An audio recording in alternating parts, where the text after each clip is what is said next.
साननैनि हाबाफारिजों मैयानिफ्राय राजस्थाननि उदयपुराव गुथि Commonwealth parliamentary association India रिजननि सावरायमेला जागासिनो दं। दिनै नैथि साननि हाबाफारियाव सुबुंखान्थिनि बायदि फसंथाननि गेजेरजों हादरखौ गोहोगोरा खालामनायाव सुबुं थान्दैफोरनि बिहोमा आयदानि सायाव सावरायनाय जायो। नैथि साननि बे हादोरनाङारि सावरायमेलनि हाबाफारियाव आसाम आयेन आफादनि बुंथिगिरि बिश्वजित दैमारी बिथाङा सुबुंखान्थिनि बायदि फसंथाननि गेजेरजों हादरखौ गोहोगोरा खालामनायाव सुबुं थान्दैफोरनि बिहोमा आयदानि सायाव बेसेन गोसा बिबुंथि होयो।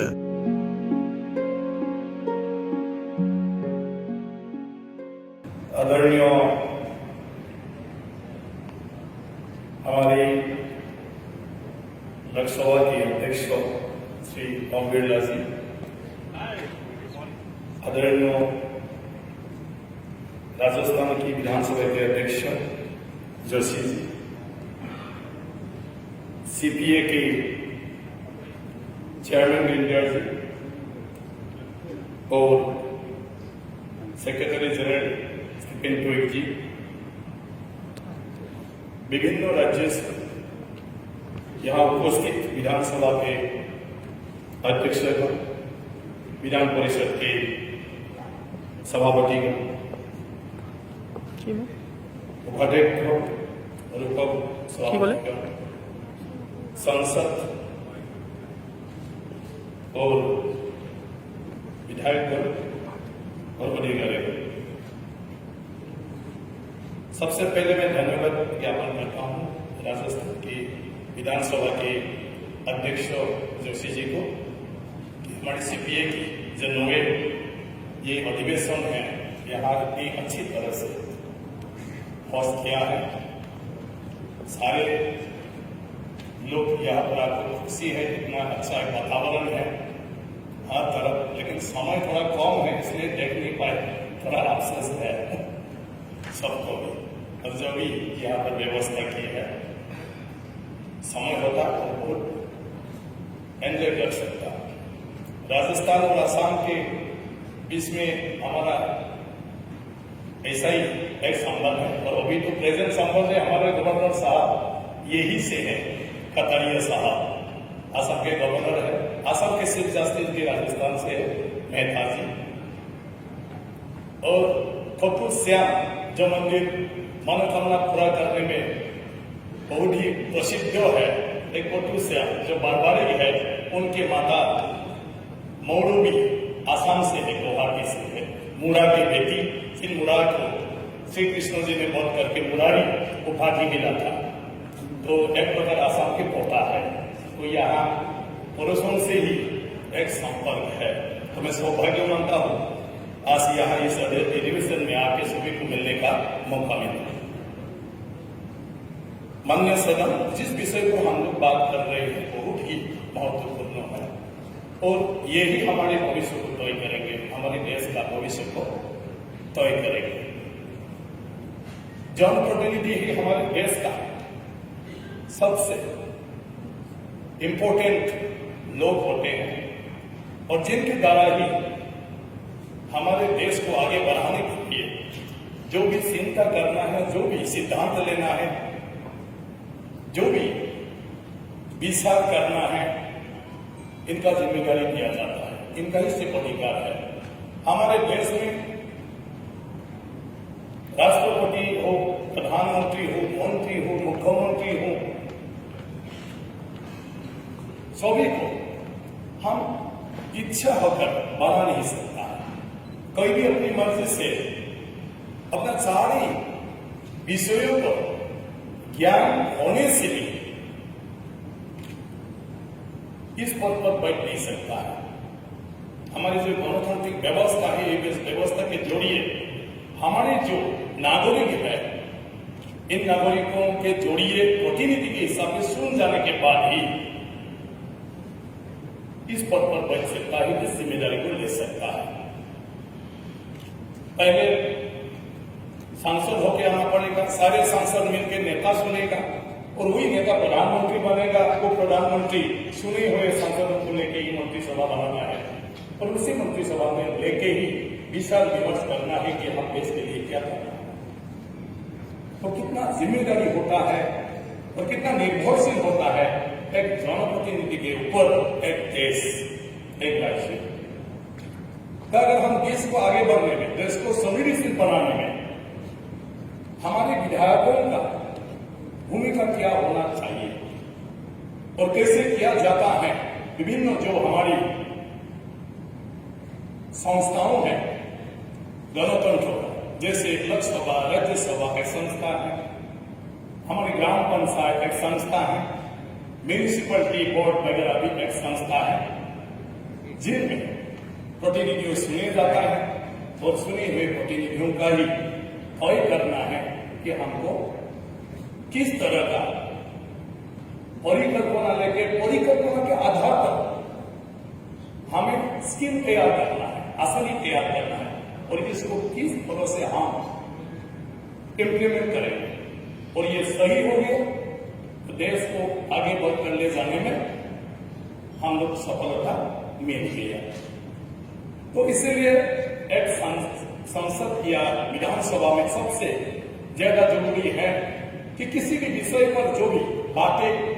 क्यों ना करे, उसी में सीरियसली सारे जो जनप्रतिनिधि है उनको भाग लेना, डिबेट में भाग लेना, विषय के ऊपर सिर्फ चर्चा ही नहीं, उसके ऊपर अध्ययन करना, इसको समझ लेना।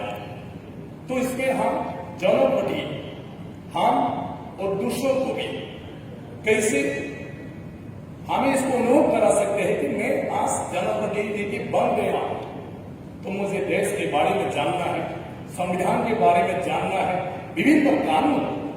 इसका जो प्रक्रिया है इसके विषय पर भी जानना है, लोगों के समस्या के बारे में जानना है। वो जिनको लेके मैं पार्लियामेंट हो, विधानसभा हो, वहां पे अच्छी तरह से इसको मैं प्रस्ताव कर सकता हूं, उसको मैं बता सकता हूं, उसको मैं जिक्र कर सकता हूं, इसको मैं सरकार के दृष्टि में ला सकता हूं। तो इसको पहले प्रतिनिधि महसूस करना पड़ेगा, इसके बाद आम जनता के साथ, सरकार के साथ, अधिकारी के साथ और सुने हुए प्रतिनिधि सबके साथ संपर्क करके बात करना है, इसको कैसे हम सुलझा सकता है। बहुत सारे विषय होता है जिसको जो जिम्मेदारियां लेता है जो प्रतिनिधि, प्रधानमंत्री बनते हैं, मंत्री बनते हैं, मुख्यमंत्री मंत्री बनते हैं, लेकिन उन लोगों का भी कभी कभी इतना आसान नहीं है देश के राज्यों के विभिन्न समस्या को जानना। तो इसके लिए एक प्रतिनिधि के जरिए इसको जान सकता है। तो एक प्रतिनिधि इस समस्या को सुलझाने के साथ साथ हमारे जो कानूनी व्यवस्था है उसको भी संशोधन करने के लिए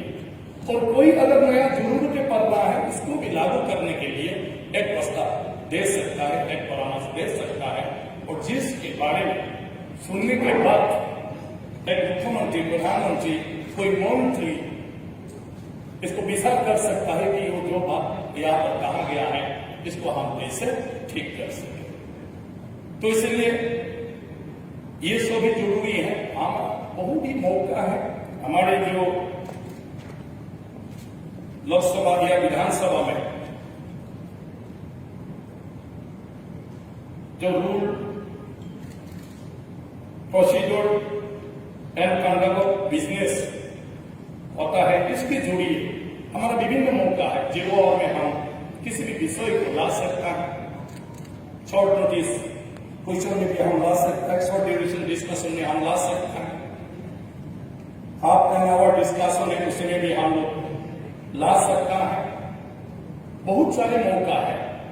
इन विषय को बात करने के लिए। बिल के अलावा और सरकार की तरफ से भी जो चुने हुए प्रतिनिधि मंत्री बनता है, सरकार चलाते हैं, उनको भी इस देश के लिए अगर कुछ ना कुछ नई कानून की व्यवस्था करना है तो सभी के साथ कंसल्टेशन करना जरूरी है। अगर सबके साथ कंसल्टेशन होगा तो भी हम जो तय करेंगे ये सबके लिए ही सुविधाजनक हो सकता है। संविधान के अध्ययन होना बहुत जरूरी है। माने संविधान में बातें होती हैं जिनको हम कभी ख्याल नहीं रखता है। तो अगर हम ग्राम इलाका के उन्नयन के बारे में अगर हम सोचता है तो पंचायती राज व्यवस्था में हमारी क्या कानूनी व्यवस्था है और संविधान का निर्देशन क्या है, इस बारे में हमको जानना जरूरी है और इसको लेकर ये हम पार्लियामेंट तक ला सकता है, बातें कर सकता है। अगर हम दलितों के लिए सोचता है तो हम शेड्यूल ट्राइब के लिए संविधान का प्रावधान क्या है, शेड्यूल कास्ट के लिए संविधान का प्रावधान क्या है, उनके लिए हमको क्या करना था और इसको हम कर पाया कि नहीं पाया, इस विषय पर भी हमको देखना है। तो भी हम हमारे देश का जो दलित हैं उनको हम दूसरों की तरफ आगे बढ़ाकर ले जा सकता है, उनकी समस्याओं को हमको समझना है। आज नॉर्थ ईस्ट सारी वहां पर जनजातियां है, बहुत सारी जनजातियां, और वहां का भौगोलिक स्थिति भी अलग है, भारत की दूसरी जगह से वहां की जगह थोड़ा अलग है, हिली एरिया है। तो उस इलाका में हम देश के लिए जो भी परिकल्पना क्यों ना ले, ये वहां के लिए सुविधाजनक नहीं होता है। तो वहां की जगह को देख के, वहां के लोगों को विचारधारा को देख के हमको एक नया कोई ना कोई उसमें सिद्धांत लेना पड़ता है, तो प्लानिंग करना पड़ता है और प्लानिंग के अनुसार आपको स्कीम तैयार करना पड़ता है, तो भी नॉर्थ ईस्ट भारत के बाकी राज्यों के साथ एक साथ चल सकता है। तो इसी को अगर हमको करना है तो हमें संविधान में इसके लिए हमारा क्या क्या व्यवस्था पुरुषों ने करके किया है, इसको भी ध्यान देना है। जैसे वहां के लोगों को सुरक्षित रखने के लिए, प्रोटेक्शन रखने के लिए, उनकी कला संस्कृति सबको रखने के लिए आर्टिकल 371 आपका ACEGH बहुत राज्यों के लिए वहां पर व्यवस्था किया गया है। तो उसको इस हिसाब से संवैधानिक तौर पर किया, मतलब उल्लेख किया गया है, इसको देख के वहां पर हम किस तरह का काम करना है। दिन में कि हमारी संसद हो या विधानसभा हो, उसमें बातें करने का वातावरण, डिबेट करने का वातावरण, और ये वातावरण धीरे धीरे ऐसा होते जा रहा है, किसी भी विषय को उचित तरह से वहां पर हम लोग डिस्कस नहीं कर सकता है। इसको हम कैसे ठीक करें, इसलिए मैं आज सभी अध्यक्ष है, लोकसभा के अध्यक्ष जी भी है, मैं तो सोचता हूं कि हमें कभी कभी ये सरकार की जो बिजनेस है इसको छोड़ के सिर्फ हमारे जो rule and procedure and conduct of business, इसके ऊपर भी हम लोगों को सेशन बैठना चाहिए, जहां पर हम विधानसभा को किस तरह अच्छी तरह से, जिस कारण इसको गठन किया गया है, इसको अच्छी तरह से हम सलाह ले जा सकता है। सिर्फ इस विषय पर भी सेशन होना चाहिए, जहां पर हम सरकारी कुछ के बारे में बातें नहीं करेंगे, कोई बिल के ऊपर डिस्कशन नहीं करेंगे, सिर्फ हमारे पार्लियामेंट जो प्रैक्टिस के ऊपर है हम लोग बात करेंगे। तो यही बोलकर मैं